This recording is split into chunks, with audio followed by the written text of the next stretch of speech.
Hi welcome to Pavan Tej channel. Pavan కోసము కాదు పండు కోసము వాళ్ళ మమ్మీ సైకిల్ ఆర్డర్ పెట్టింది.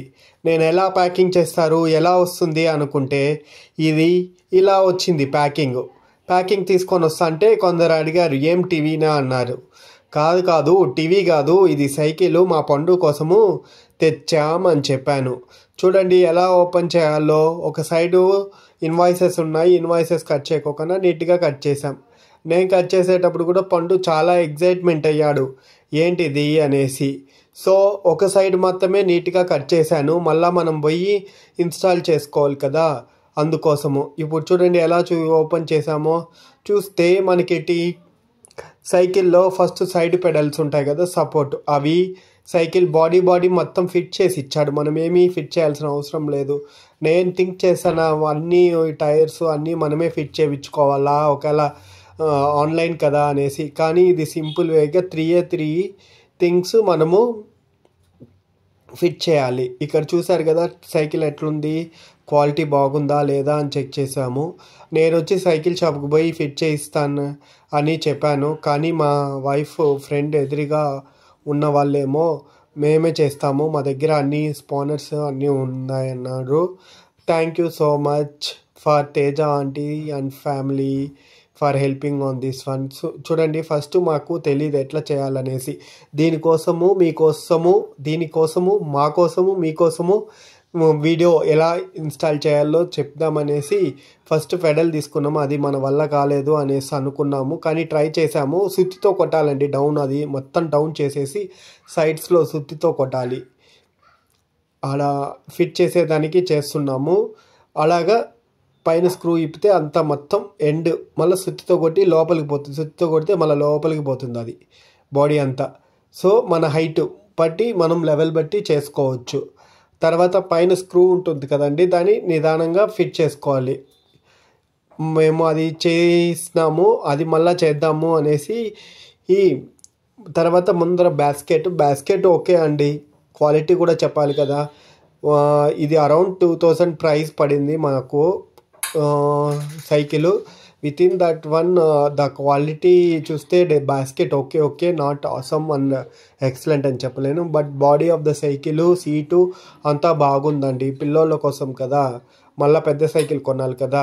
ఒకేసారి మనం 4000 5000 పెడితే మళ్ళీ పెద్ద సైకిల్ స్పెండ్ చేయాలని 2000. చూడండి ఇక్కడ మా పండు ఎదురింటి కార్తీక్ మా వైఫ్ చూస్తున్నారు. పండు మొత్తం అన్ని స్క్రూస్ అవన్నీ పీకేస్తున్నాడు మేము ఎట్లా ఇన్స్టాల్ చేయాలనేసి.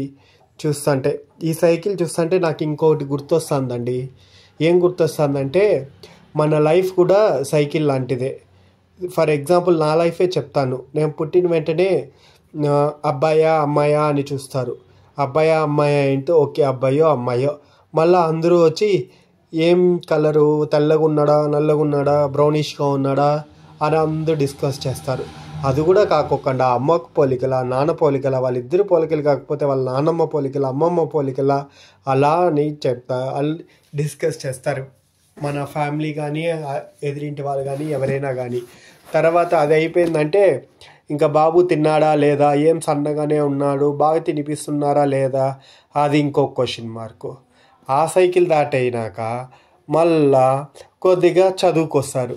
చదువుకొచ్చినప్పుడే అందరికీ ఆన్సర్ చేయాలండి. ఇప్పుడన్నా జనరేషన్లో ఏం చదువు అంత అందరూ చెప్పుకుంటున్నారు, కానీ మేము చదివే టైంలో రిజల్ట్స్ అందరికీ పబ్లిష్ అవుతుంది. ప్రతి ఒక్కరు అడుగుతారు పాసా ఫెయిలా, డిస్టింక్షనా, ఎన్ని మార్క్స్, ఎలా వచ్చింది అని చెప్తారు.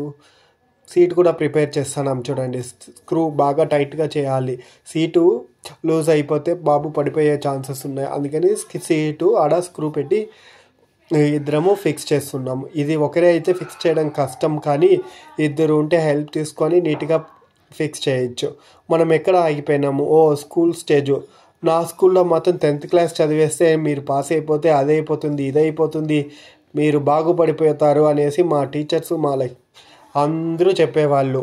ఎస్పెషలీ మాది ఒక డెల్లర్ సెక్షన్లో అండి, లో లెవెల్ నుంచి. కానీ అక్కడ చూస్తే 10th అయిపోయినాక పాస్ అయిపోయినామా, రిజల్ట్స్ వచ్చేసింది, మళ్ళా question mark what is the next అనేసి. మళ్ళా చూస్తే అసలు మాకు ఏమని ప్రాపర్ ప్లాన్ లేదండి. ఎందుకంటే మాకు గైడ్ చేసే వాళ్ళు కూడా లేదు. జస్ట్ నేనేదో సైన్స్ వద్దనుకొని ఆర్ట్స్ సైడ్ వచ్చాను. కానీ ప్రతి ఒక్క దానికి మ్యాప్ ఉంటుంది. మనం ఇది చేస్తే ఇది వెళ్తాము. ఫర్ ఎగ్జాంపుల్ ఎంపీసీ చేస్తే బీటెక్ కాకపోయినా అదర్ ఆప్షన్స్ కూడా ఉంటాయి అండి. చాలామంది అందరూ బీటెక్ ఎంటెక్ అనేసి అంటారు, లేదంటే డాక్టర్ అంటారు. ఈ 2 పదాలే. దానికి సంబంధించి కాకోకుండా కూడా చాలా కోర్సెస్ ఉంటాయి. అలాగా అంతా అయిపోయింది అనుకోండి. డిగ్రీ చదివాడు, పీజీ చదివాడు, అంతా ఎగ్జామ్స్ అన్నీ క్వాలిఫై అయిపోయి మార్క్స్ అన్నీ అయిపోతాయి. మళ్ళా రియల్ లైఫ్ స్టార్ట్ అవుతుంది. What is the next? Job home టౌన్లోనే చేద్దామా, బయటికి వెళ్దామా, ఒకవేళ మన క్వాలిఫికేషన్కి తీసుకుంటారా లేదా, ఏం కావాలి, వాళ్ళ రిక్వైర్మెంట్ స్కిల్స్ కావాలి, ఎగ్జామ్స్ పాస్ కావాలి. ఒకవేళ అన్నీ పాస్ అయినా లక్ బేసిస్లో కూడా ఇంటర్వ్యూ సెలెక్ట్ అవుతాము. ఇదంతా పెద్ద క్వశ్చన్ మార్క్. మన సీట్ బిగిస్తున్నాం కదా, అట్లా మన లైఫ్ కూడా బిగించినట్లే. Thinking next. కొందరికైతే హోమ్ టౌన్లో, నేనైతే ఇంటికాడే పెరిగానండి. నాకు బయటికి వెళ్ళాలంటే అస్సలు ఇష్టం లేదు. కానీ ఏం చేస్తాం, బయట పోతేనే మనం బతకగలుగుతాము. ఇండస్ట్రీస్ ఉన్న ఏరియాస్లోనే లైక్ బెంగళూరు, చెన్నై, ముంబై అలా వెళ్తేనే మన లైఫ్ కూడా బాగుంటుంది. సో బాగుండేది కాదు, అదర్ సెక్టార్స్ కూడా ఉంది, గవర్నమెంట్ సెక్టార్స్ కూడా, బ్యాంక్స్ ఎగ్జామ్స్ అండ్ అవన్నీ తెలుసుకోవాలండి. చదువుకున్న స్టేజ్లోనే క్వాలిఫై అయిపోవాలి. బట్ నా ఒపీనియన్ ఏమంటే, మనము కాలేజ్ నుంచి బయట పెడతానే మనకు ఒక ఆఫర్ లెటర్, ఒక జాబ్ ఉండాలి. లేదంటే మన చదివిన చదువుకి, మన అమ్మ వాళ్ళు చదివించిన కృషికి దానికి అర్థం లేదు. మెయిన్గా మనకి ఫస్ట్ థింగ్ అది. ఓకే జాబ్ వచ్చేసిందా, ఓకే జాబ్లో పోయి నాకు ఉంటుందండి. స్టార్టింగ్ చదువు వేరు, జాబ్ వేరు. నా ఫస్ట్ జాబ్ ఎక్స్పీరియన్స్ చెప్తాను. అకౌంట్స్ రిలేటెడ్ కదా. అసలు ఎక్కడ ఎంట్రీస్ పాస్ చేయాలా, నా చదువు వచ్చినట్లు బీఆర్ఎస్ ఏమీ చేయాలా, నేను ఒకవేళ రాంగ్ ప్రొఫైల్కి వచ్చానా ఏమి అనేసి చాలా థింక్ చేశాను. కానీ మళ్ళా అర్థమైంది కొన్ని ఇయర్స్ వర్క్ చేశాక. ఓకే మనం చేసే వర్క్ వేరు, కానీ మనకి రిలేటెడ్ బ్యాక్ ఎండ్ ప్రాసెస్ అవుతుంది, అది చూడలేము. మనం ఒక చిన్న little bit of portion of work మాత్రమే చేయగలుగుతాము. చాలామంది ఉంటారు, చాలా వర్క్స్ జరుగుతాయి. వర్క్లో కూడా కాంపిటీషన్ ఉంటుంది, అప్డేట్ స్కిల్స్ ఉంటుంది, మనం క్వాలిటీ ఉంటుంది. ఓకే జాబ్ ప్రొఫైల్ గురించి మళ్ళీ ఇంకొక వీడియో చెప్తానులేండి. అలాగే జాబ్ అంతా అయిపోయినాక స్టార్ట్ అవుతుందండి రియల్ లైఫ్. మనం ఇవన్నీ దాటొచ్చుకోండే లోపలికి మినిమం 26-27 ఇయర్స్ అవుతుంది.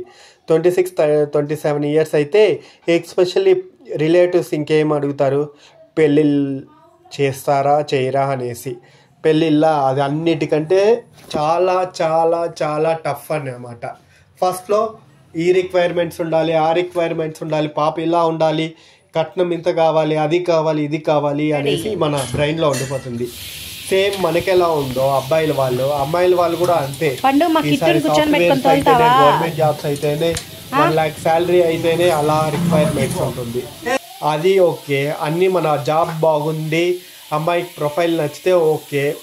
మళ్ళీ ఆడ క్వశ్చన్ మార్కు, ఎందుకు ఇన్ని రోజులు పెళ్లి చేసుకోలేదు, ఏముంది మీకు ఆస్తి ఏముంది, అవన్నీ అడుగుతారు. ఓకే ఈ సైకిల్స్ అన్నీ రౌండ్స్ అంతా దాటిపోయినాం, ఫిక్స్ చేసేసాం చూడండి స్క్రోల్ చేసేటట్టు.